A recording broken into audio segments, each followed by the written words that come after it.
Hello, everyone. It's Mary Lynn Harris here of Hard at Work, and I'm doing a podcast series on how to create an impactful legacy for your business.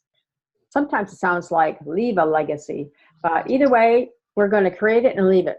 So I welcome aboard. I have with me Marty and Todd with me today. Welcome, guys. Thank you. Good to be Hi, here. Mary Lynn. Yeah, hi. How you doing? I've just met these guys just face to face today, and we're just going to have a great conversation about what they do and tips that they're going to give you about how to create your impactful legacy. So guys, tell me, you can each go one at a time, I guess. So how did you guys get started doing what you're doing? Well, I'll start in, and Todd, you weave in like we always do, right? For myself, I've had a number of different careers, but I ended up maybe 25 or 30 years ago bringing indigenous principles of consciousness into business and creative endeavors. And along the way, Todd and I met during a meeting of business advisors, which is it's a group that still meets. And we just got to talking about leadership and conscious business and our understanding of life. And we found out we had quite a bit of resonance. So we started doing various projects together. Oh, great. Awesome. How about yourself, Todd? Well, I've known Marty for, I think, about 8 years now. I had a corporate part of my career. I had a technology startup part of my career. And then just over 10 years ago, started Canopy Gap, which is a ecological phenomenon that happens in every ecosystem, that somehow there needs to be a way for the forest to open so that new life can grow on the forest floor. Right. And Marty and I have been discussing publicly and privately and with clients and amidst groups and gatherings, this topic of the relationship between being and growth, which I think we look at growth often as one-dimensional. Instead of growth being just like a tree grows, it grows down and out and up simultaneously. So I like thinking of it as vital growth. It's a growth in vitality. That's what I care about, not vital growth that impacts everyone. Yeah, it's so important what you were just saying, and your symbolism about the growth aspect of growing, because like you were saying, most businesses, they look at growth one way, and that's target to revenues and not to anything down below. It's almost, I can see this whip going, get guys, get going, and not thinking of the whole person as the conscious being and introducing that into each person and into the company. Yeah. So how do you guys work together, and how do you put it all out there? Well, we've just begun a new seminar called Being, and a podcast that goes along with that. So right now we are collecting small cohorts of entrepreneurs and leaders and thought leaders and teaching them over 6 weeks the beginnings of what it is to be rooted deeply enough to grow the forest that is your business, that has that canopy gap. And it's the canopy gap. I love Todd's metaphor. It's the canopy gap that provides the light, that provides the growth of the legacy. Right. And so we start with small cohorts. We teach them the principles of consciousness and how it applies to their businesses and their developmental work. And on the podcast, we're talking about that. We're just extending the conversation. Okay. So Todd and I will tend to come together for special projects. And this one, I think, has been building for a long time, because we've seen so many leaders, as you said, that people sort of look at the surface and they strategize and they push at the outcomes and don't really understand the deep roots. So Mary Lynn, I really like how you said that. Yeah. And we both come from the roots of it. What are the starting principles, and how do you get those roots set so you can really grow and develop without losing continuity? Right. That's because that's not just the continuity, it's also the wholesome of the whole group, not just one part. Yeah.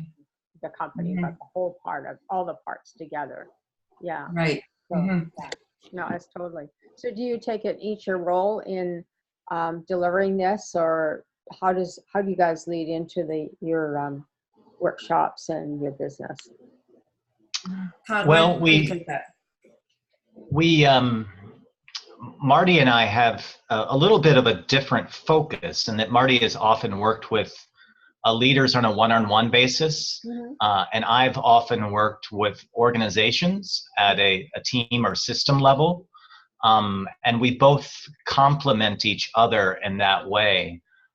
Marty's been training leaders for many years, and I've been consulting companies for many years, and now we get the chance to play that both out in leading from being, because we're not just interested in an individual tapping into their own being or full consciousness. Right. It's the possibility when that individual can start to be a conduit, so that the organization has consciousness spreading through it. Right. So it's very thrilling to both be working at that individual one-on-one level and with teams and at organizations, and then throwing their ecosystems, because I think we'll see more and more this future. Legacies are going to be are not just companies that have birthed, but companies related to other companies, and forming an ecosystem that together that creates well-being for exponentially more people. Right. And more growth and better growth, actually. Right. Yeah. Right. Yeah. So what are some of the biggest challenges you faced so far with some of your clients you've been working with? Well, I think one of the one of the biggest challenges is awareness. I think people in westernized cultures have been given this message that they have to individuate and succeed and get to the top of the pile. And this is quite a sort of frightening prospect deep inside the human psyche. And so people get quite driven, and they get into a state where they need to define their roles and define their territory. And we do it brilliantly, and there are people doing brilliant work. But what happens is people become less and less aware of the world around them. Right. And so it's harder and harder to unite, to create multiplicities of benefit, to create legacies that have some continuity. So I would say it's how we're using awareness as a big challenge. Okay. Todd, what do you think about that? I would throw fear into that. We live right now in a world in which there are a lot of evangelists of fear. Right. There's a lot of fear and anxiety, period. And the connection between fear and anxiety and awareness is huge. That if you're in a state, of being that's arrested, that's tight, that's rigid, that is not open, then you cannot have that full aperture, that awareness that can lead to new ways of seeing and new ways of being as a leader. Right. So oftentimes with Marty and I we have to acknowledge when fear is playing its role, helping calm people's nervous systems. There's many ways to do that, and that's an individualized approach, so that people can move beyond that fear and into new states of being where thriving and flourishing are just natural outcomes, natural states that come from being open and aware. Right. It's always interesting how you, like you're saying, there's so much fear there. So how do you break into the fear? And then how do you then go from there? So it's like a dead tree is fear. I look at. And then from there, helping it grow enough so that it can start to flourish rather than just being in the dark, dark earth kind of thing. Yeah. Cool. Yeah. So what type of clients do you like to work with? You already said that you kind of like, you're trying to, Todd does this corporate and you've done your smaller stuff. So what's it's interesting. Yeah, it's interesting bringing Todd and me coming together. I think we find that we like working with the same kind of people. Right. And this taps into what Todd was saying about fear and how fear takes us over and limits our ability to be aware. There are some people now who know that there's more to life and reality than meets the ordinary eye.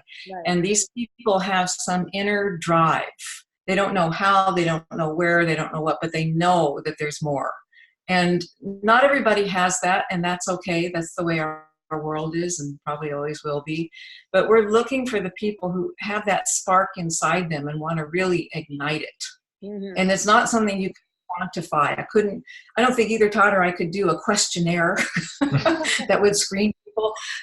So, we talk to people. We want people who have a vision themselves, who know they can make a difference and want to find a new way to do that and are eager to get to know themselves. Right. I think that's really key. Right. Yeah. I think I would add to that a willingness to take risk. Mm-hmm. Yeah. And that is what we're talking about in entering these full states of being. There's no instruction manual for it. Mm-hmm. And it's not something that you can read in a book and follow step by step. And so in order to shift yourself into a place where you are open to new information and new ways of seeing, Mm-hmm. it takes a ability to take on risk. Mm-hmm. And I think that most of the students that enter our program, they have that hunger or that spark that Marty's talking about, and then they're willing to step in and try, Right. and see what happens. And that's the mark of an entrepreneur, a successful entrepreneur often too, is that there is that the ability to see the world differently, to see opportunity, to step in, to take a risk, which is why I think a lot of entrepreneurs or intrapreneurs end up finding Marty and I. Right. Yeah. Yeah, I think that's well said. And I think the other thing, we're not saying it clearly, but let's do that. Another quality I think that's required is that a person be able to step outside of themselves, to not put the personal identity or the ego structure at the center of the world. Because our personal identities, there's a really important role for our ego structure and our personality, but that role is not to run the world. It's something else altogether. So we need people who are willing to not be self-referential, to look to the world and learn from the world, and let the personality just be the home of the personality. So we're knowable and bondable, but from the self, we're not trying to run the show. And that's a big shift for modern people. If you've been told you have to individuate, the self gets sort of, oh my God, I have to do everything. And right there, that's a kind of cultural distortion that we're trying to iron out. Right. Yeah, because you're taught that you have to do everything on your own. Don't ask for help. And certainly don't step out of your space. The forest doesn't grow that way. No.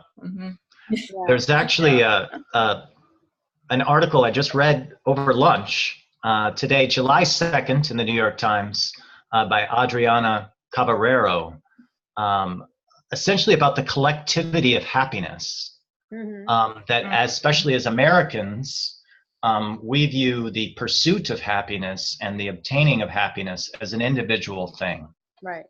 And she's actually calling that into question, which I think is part of the shift that we're talking about, is that we're so programmed to think of ourselves as individual beings, which we are, and we do have an ability to impact as individuals, but the interconnectedness there means that, and I don't see happiness as a goal. Happiness is a beautiful outcome sometimes, but that my happiness or that my success is actually tied to other beings and other people. Right. Which is why it's so essential right now that we take care of this planet that we're on, that we are connected to it as well. Right. Right. Yeah, I always believe that kindness is happiness. I mean, you can't get to happiness unless you're kind. or, you know, because kindness to me is like, it's an action. It's not just, okay, Yeah, exactly. what Yeah, we're this saying, is, and what she says in her article too, is that we've all of a sudden created this destination we have to be at, rather than what you're really saying is that it's more about the beingness of who you are and how you radiate that out and work with other people, other beings that are similar, like-minded, a collective, if you will, that that then from there you grow, you know, like a tree does. You know, that's sort of my Simpson is kind of what you just said in this conversation. yeah. Yeah. Since this series is on impactful legacy, I think that this is a very important message, something that Marty and I agree so wholeheartedly on, Right. is that an impactful legacy is truly unique to that person. And that if you're following a path towards legacy that is mapped out by someone else, you are not tapped into that fullness of being or that full consciousness. That I am so grateful that we live in a world where all of our unique gifts mix and none of them are the same. And that is so pertinent for the legacies that we create, that don't go out looking for someone's plan on how to create a legacy, that this is a journey inward that also goes outward, because as Marty said, we don't want to be self-referential and have this journey all about us, because it's not all about us, but it's about my uniqueness, my unique expression of consciousness, and this time and context in the world. Am I going to bring my full self into that? Right, right. Yeah, because you have to bring your whole being somewhere. I mean, you can be with your own self being for a certain amount of time, and then after that, and say, okay, what's next? You know, and then so you decide, you know, And you get inspiration to do something different.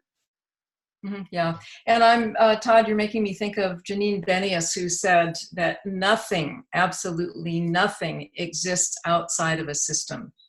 Nothing, which means humans are part of a system. We tend to think we're not. If you talk to a physicist or a cosmometrist, they will start to talk about the universe being the ultimate system, and everything within it is a system that's part of the big one. Everything is informed by and giving to everything else, the parts to the whole to all the parts. And this creates thriving, this creates well-being, this creates for a human what we would call happiness. It creates an action that we call kindness. And it also turns the concept of legacy into something you give out and give forward with enough momentum that it survives your physical life.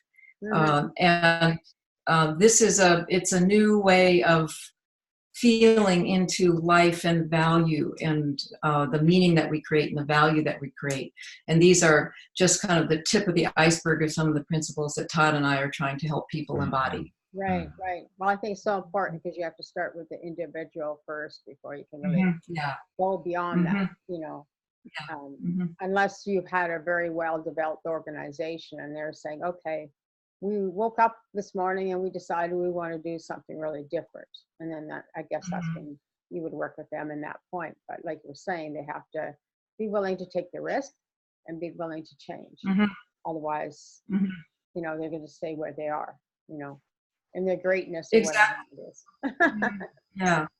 Yeah, there has to be that inner something, because as Todd and I are fond of saying, consciousness is not an idea. It's not an instruction. You can't put it in a strategy manual. It has to be experienced, and that takes guidance in the experience, somebody guiding you into it until you understand it. So as you just said that, Marty, I just kind of, what came to my mind was just that you're providing an experiential experience to help them, guide them to their next place or journey or whatever. You know, that's how I look at. I sort of heard that in what you said. Very much. Yeah, very much so. If somebody wants to work with you, how do they reach out to you? And as you were saying, getting the message out there. So go for it. Yeah, right. Well, the first thing people can do is go to leadingfrombeing.com, and you can read about our seminar there and contact us from that webpage. And I believe we'll also have a page on your website for this wonderful teleconference you're doing, and our bios and other websites and email addresses will be there. Yeah. Yeah, absolutely. Yeah. So it would be a lot. People are reading and hearing about you and what you offer, and along with the other people that, you know, some of them are more geared into the workplace and their specialty, right? And then you have you guys that are more at the beginning of the personal development, sort of like end of stick, and versus, you know, the other ways about strategies, how do you work to do this and do that. Okay, great. So I love having you guys on here. I'd like to hear more about you guys soon, and love to hear what else you're doing. Yes, so if you want to reach out to them, you can go to podcast.heartatworkonline.org, and you can read about them and gather their information, or you can go directly to their websites, whatever works for you. And anyway, but thanks so much for joining me today, Marty and Todd. I so appreciate you taking time of your busy schedule to do this call with me. Our pleasure. Yeah. Thank you. Thank you, Marilyn. You're welcome, Todd. And Marty, have an awesome day, and we'll be talking with you soon. Great. Thank you.